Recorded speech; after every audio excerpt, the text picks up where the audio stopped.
আসসালামু আলাইকুম রহমতুল্লাহ। প্রিয় দর্শক, আজকের এই গল্পটি আপনার জীবনকে বদলে দিতে পারে। একটি গ্রামে একটা কামেল ব্যক্তি থাকত। যখনই কোনো কিছুর জন্য মহান আল্লাহ দরবারে দোয়া করতেন, তখনই তার দোয়া কবুল হয়ে যেত। কিন্তু গ্রামের অন্য অন্য মানুষের দোয়া অত তাড়াতাড়ি কবুল হতো না, যতটা না ওই কামেল বান্দার দোয়াটা কবুল হতো। তাই গ্রামের মানুষ যখনই বৃষ্টির দরকার হতো, সমস্ত লোক মিলে সেই নেককার ব্যক্তির কাছে যেত। তিনি যেন আল্লাহর মহান প্রভুর আল্লাহর দরবারে যেন দোয়া করে। সেই কামেল পীর দোয়া করতেন, তখন সাথে সাথেই বৃষ্টি হয়ে যেত। আল্লাহ। এভাবেই সব কিছু চলতে থাকে। কিছুদিন পর চারজন ছেলে শহর থেকে গ্রামে ঘুরতে আসে।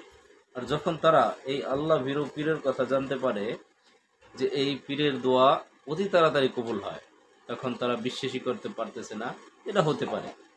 শহরের ওই চারজন ছেলে মানে গ্রামের লোকজনকে বলে, যদি আমরা দোয়া করি তাহলে কি বৃষ্টি হবে না?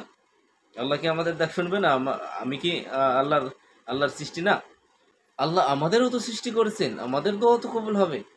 আর আমরা দোয়া করার পর যদি বৃষ্টি না হয়, তাহলে তিনি দোয়া করলে যে বৃষ্টি হবে এটা গ্যারান্টি কি? সেই চিন্তা ভাবনা করে সেই পীর নিয়ে চ্যালেঞ্জ করে বসলো।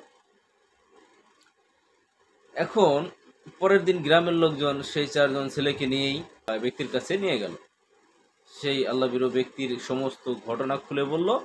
সেই ছেলেগুলো বিভিন্নভাবে বৃষ্টির জন্য প্রার্থনা করতে শুরু করলো। প্রথম ছেলেটা প্রায় 30 মিনিটের মতন ক্লান্ত সুরে আল্লাহর দরবারে প্রার্থনা করলো, কিন্তু তখনও কিন্তু অনেক রোদ ছিল, বৃষ্টি আসে নাই।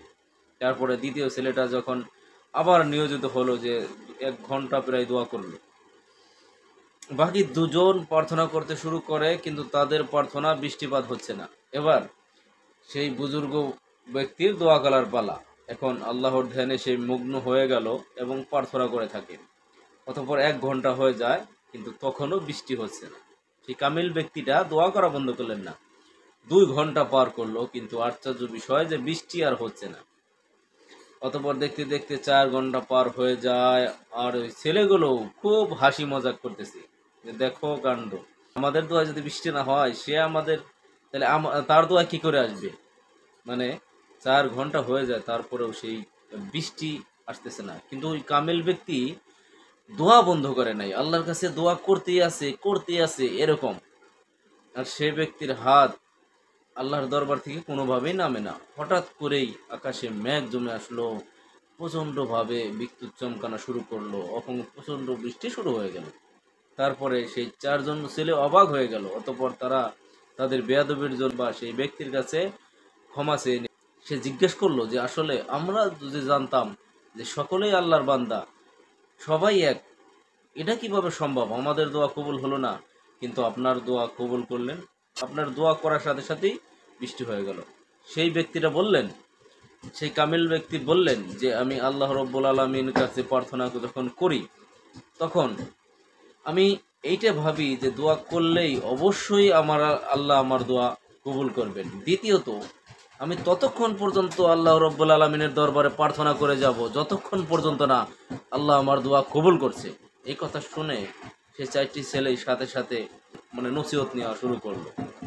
সেই ব্যক্তিটা বলতেছে, তোমার আর আমার মধ্যে অবশ্যই কোনো ফারাক নাই, কিন্তু আমার একিনের মধ্যে দৃঢ়তা রয়েছে, বিশ্বাস রয়েছে, কিন্তু তোমরা ধৈর্য হারা হয়ে গেছো। তো তুমি যদি সন্দেহ পোষণ না করো, তাহলে তোমাদের প্রত্যেকটা দোয়াই কবুল হয়ে যাবে, সেটা যদি তোমার কল্যাণের জন্য হয়ে থাকে।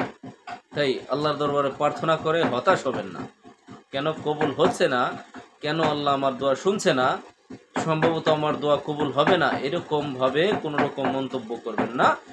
আজ থেকে এই বিভ্রান্ত ধারণা বন্ধ করে দিন। আল্লাহ আপনার দোয়া কবুল করবেন, 100% করবেন।